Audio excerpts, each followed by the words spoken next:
Broadcasting live from atop the Rocky Mountains, the crossroads of the West. You are listening to the Liberty Roundtable Radio Talk Show. Happy to have you along, my fellow Americans. Sam Bushman live. Hard-hitting news the networks refuse to use continues. Trump pulls back from threatening tariffs. He says he's got a deal on Greenland. The Heritage Foundation released an interesting policy statement we'll get into. Walking is the best exercise, they say. Anyway, we'll get into it all. Pete Sepp with us now. Pete Sepp is president of the National Taxpayers Union, NTU.org. NTU is the voice of America's taxpayers, mobilizing elected officials and everybody else to get in line. We want fair, appropriate, proper rule of government taxation. Pete, welcome back, sir. Always great to be here. So there's so much going on. First, I want to talk about my honest money report, which I usually have on Thursdays as well. And in that report, we basically find out that, hey, gold is $4,600, $4,700, maybe $4,800. It fluctuates. Silver is literally like $94 an ounce. What does it mean, Pete? Well, from my perspective, working for a taxpayer advocacy organization, that's a big no confidence vote in the federal government's finances. It means people are very concerned about the ability of politicians in Washington, D.C. to get this fiscal house in order, to do something about a $37 trillion national debt that now well exceeds our national annual economic output. These are very serious questions. And okay, granted, the price of gold is dependent on a number of factors, but I think that's a big one and an often overlooked one. They have an opportunity to redeem themselves right now, though, as far as I understand. That appropriation bill, the second one, is on the table. If they don't get it together quickly, government will shut down again, from what I understand. But I also understand they're trying to put some things in place, and hopefully if we act responsible, if we fiscally do what we need to do, I think we might be able to redeem some of that, Pete. Yeah, absolutely so. And this is a bipartisan project. We have to recognize that fiscal conservatism is the important principle here, not necessarily political conservatism or political party. In fact, there was recently introduced a bipartisan resolution in the House of Representatives, HRes 981. It was introduced by Bill Huizenga, Republican from Michigan, Scott Peters, a Democrat from California, saying that Congress needs to create a framework to reduce the federal deficit back down to 3% of our annual economic output. Currently, it's about 6%. So this is a reasonable goal to set that, hey, in 5 years, we want to work toward cutting the deficit in half as a share of our economy. I would love to see it go to zero by the end of this year. We probably could do it with determination, but here is a marker that anyone who is serious about getting our debt under control should be able to support. If you can't support this pathway, you're not serious. So let me ask you this question, because I think this is really important. What could we cut from spending that wouldn't really impact the average American very much? In other words, a lot of times they use these scare tactics about, hey, Social Security is going away or this or that. And they talk about how much of the deficit or the debt, whatever you want to call it, the spending, the budget, whatever words you want to use, because again, those aren't interchangeable, but they all relate. But what could we cut without even really having the American people feel a difference in their lives?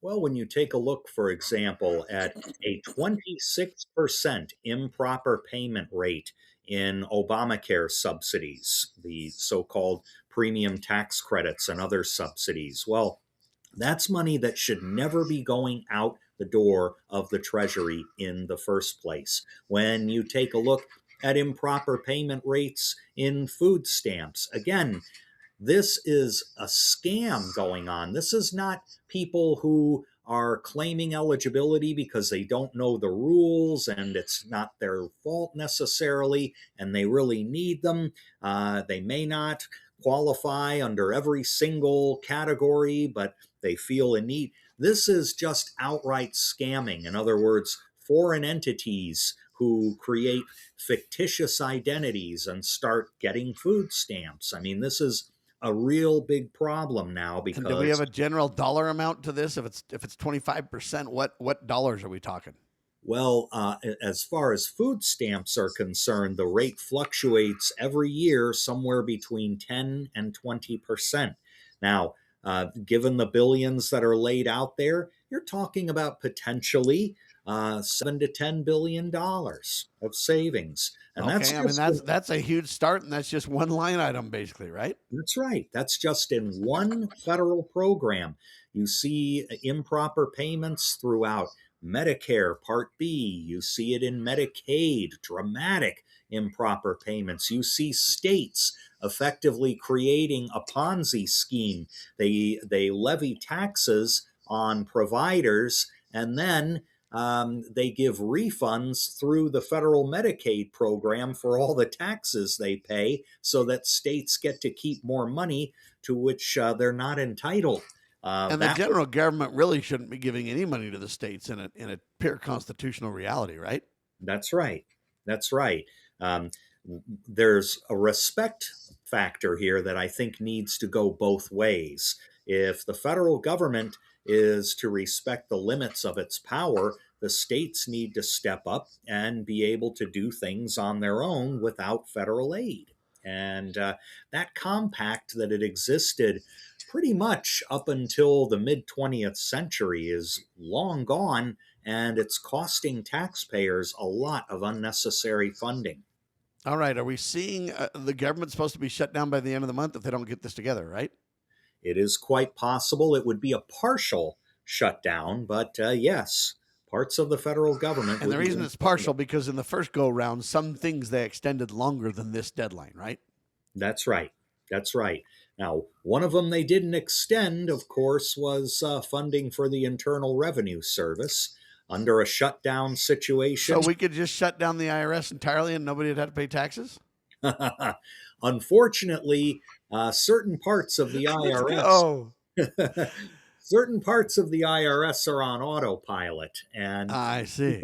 people are also filing their tax returns. So they don't shut down me having to file, but they might shut down my return. That's how they play, right?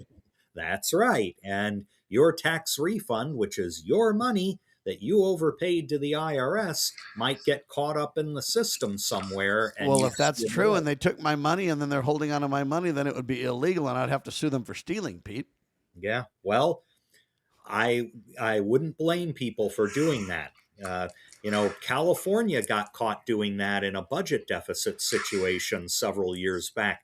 They delayed the issuance of tax refunds, and once that was exposed, the state government knew, wow, we're in a real pickle here because we could be legally compelled by a court to give that money back. It's not as if it's a benefit program where the government just doesn't have the money to pay. That is people's tax dollars that they overpaid. Amen to that. Okay, Pete, what does this mean then? I mean, are they really going to just again kick the can down the road? Is that the plan? Do you think? I don't think so. I believe that the House of Representatives has done a lot of good work in filling in some holes that need to be filled in, working on passing all of the appropriations bills for the fiscal year that we're in. I think we're going to avoid a shutdown. My odds of a partial shutdown are probably 1 in 3 right now. Wow, that's pretty good. Yeah. Or 66% likely, if you will, that they're going to not shut down. Do you think they're going to really cost cut? I mean, we see this gold and silver going through the roof. We see the stock market kind of swinging down and everything else. People are kind of holding their bated breath, wondering what the heck is going to happen with tariffs and Greenland and Davos and all these, Europe now trying to throw tariffs on us. And I mean, it's a pretty topsy-turvy. But do you think that they're going to save some money? Because I think if they could really show some fiscal restraint, if they could really say, hey, we're going to change the game here, we're going to hold the line, it would go a long way, Pete. It really would. Yeah. To give a number of examples here in the appropriations process, you're seeing efforts to hold or actually reduce funding for the IRS and reorient it toward taxpayer service. I mean, that's a fantastic bit of progress. There's more relief coming through the Reconciliation 2.0. The real opportunity here is through what's called the budget reconciliation process. And reconciliation happens uh, generally once, occasionally twice in a fiscal year when Congress instructs committees to start reaching deficit reduction and spending and revenue targets.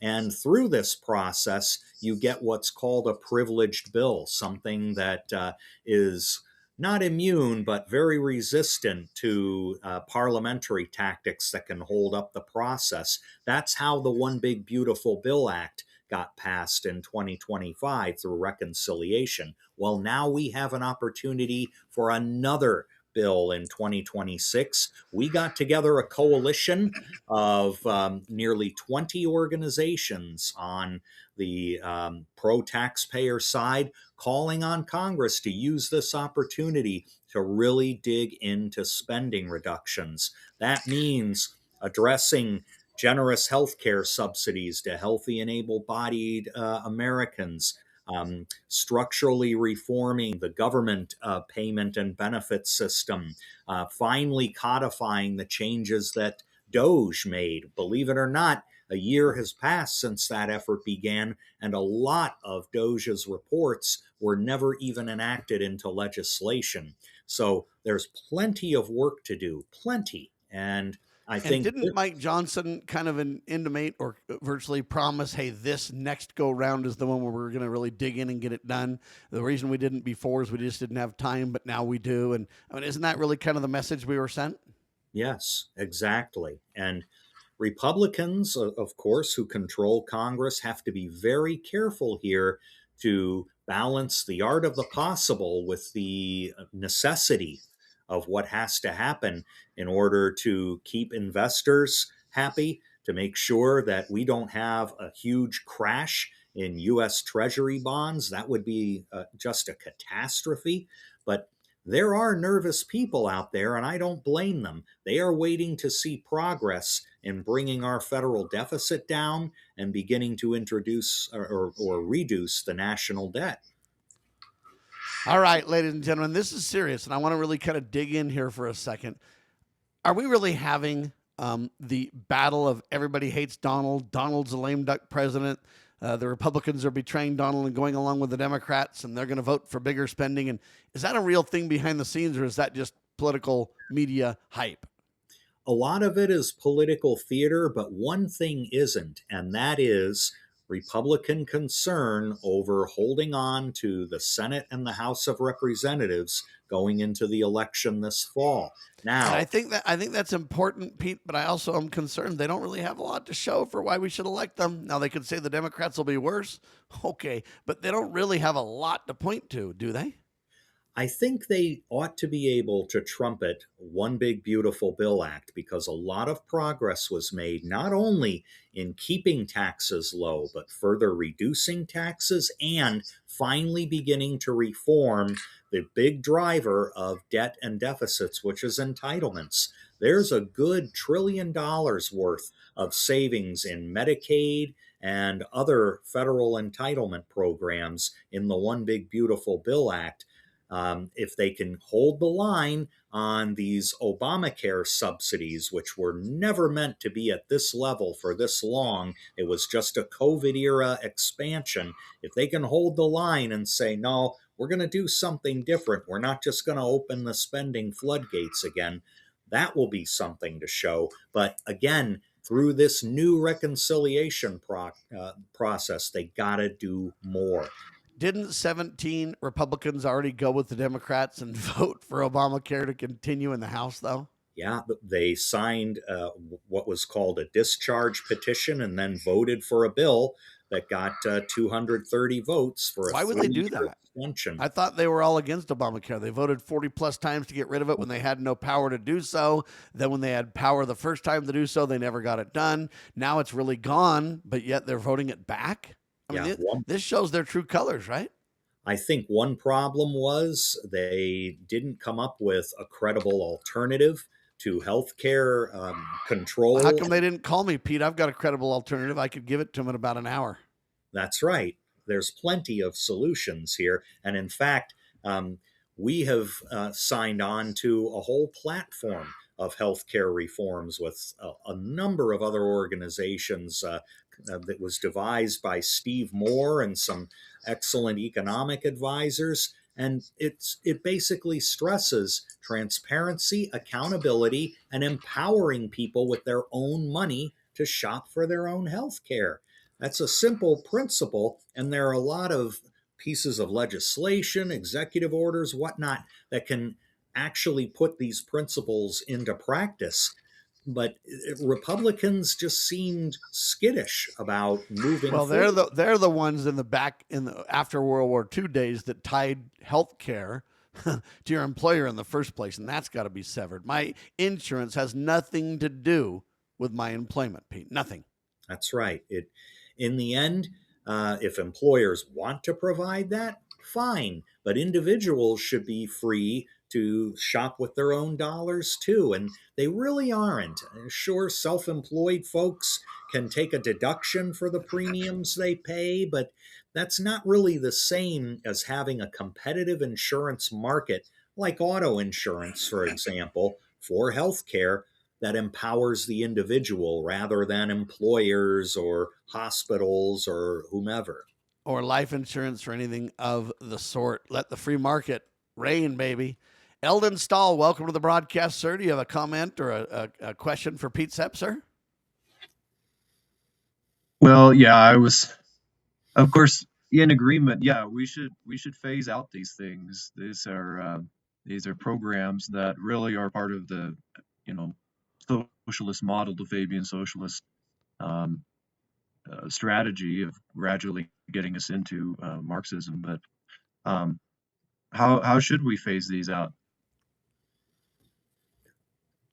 Well, I think there are a lot of ways. And I mean, the first thing Republicans need to do is level with the American people and say, is there anything that could be worse than the system we have now outside of complete Marxism and federal control of the entire healthcare system? They've already got a huge chunk of it. The federal government already controls more of our healthcare dollars than the private sector does. The only thing that would be worse is 100% control instead of about 65-70% control. We don't want to go there. We know how it fails. France has it. They're collapsing. UK has it. They're teetering on the brink of collapse. We can't go Canada that. has it. They're not doing any better. No.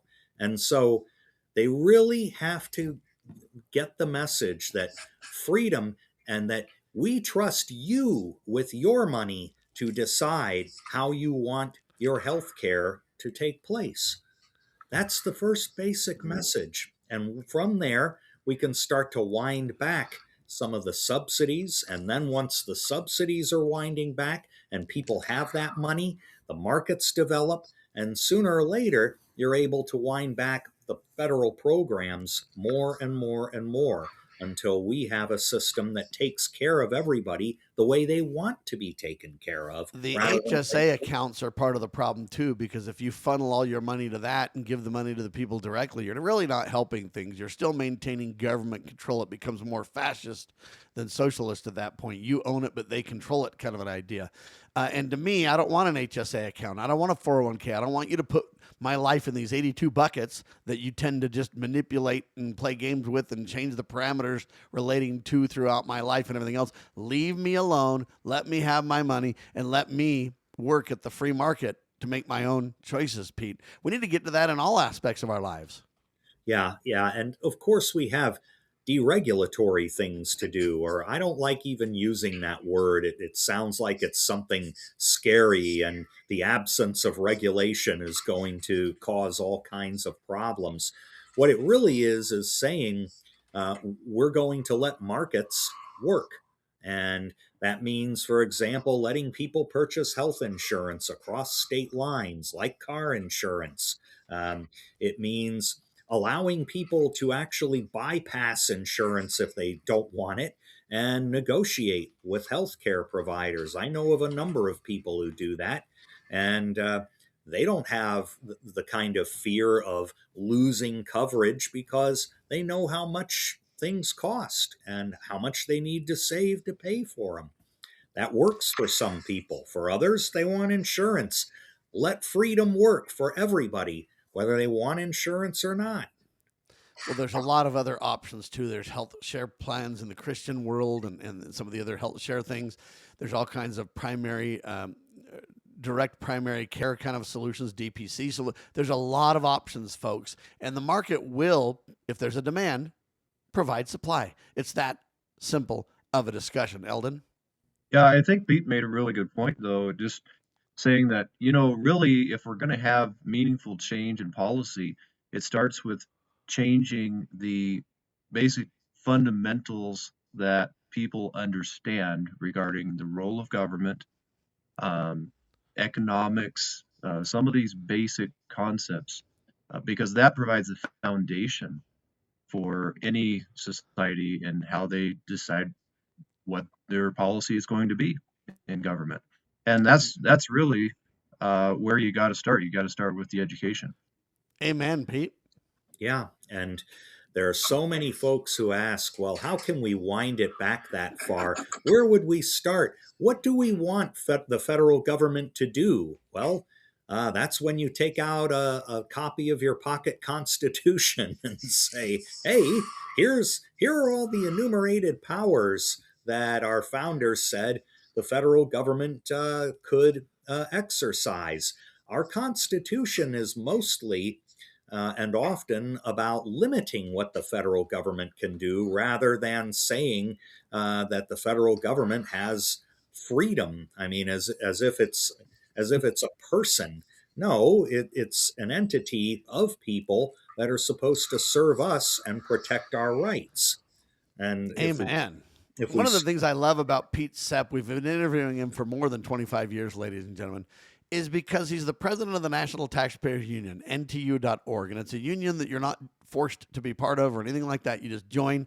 They help people from the top to the bottom. So, right, your local government's the top, DC is the bottom. But they help you at all levels.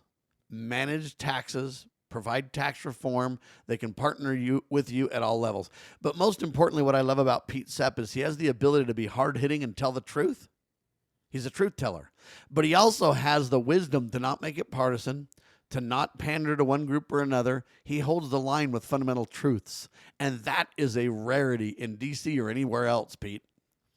Well, I appreciate the compliment, but there are plenty of us out there who want to see a different direction, plenty of us who just need the tools to make that change.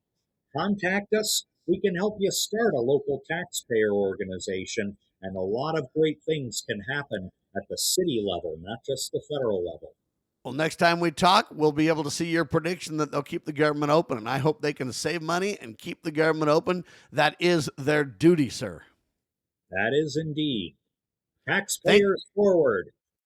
Thank you, Pete Sepp. We appreciate you, buddy. NTU.org, ladies and gentlemen. Pete Sepp, the president of the National Taxpayers Union, doing a phenomenal job as always. Thanks again, sir. Eldon Stahl, Sam Bushman continue. Our next guest coming up, and she wrote a book, Animal Scam. We'll talk about it in seconds. You're watching the one and only Liberty Roundtable Live.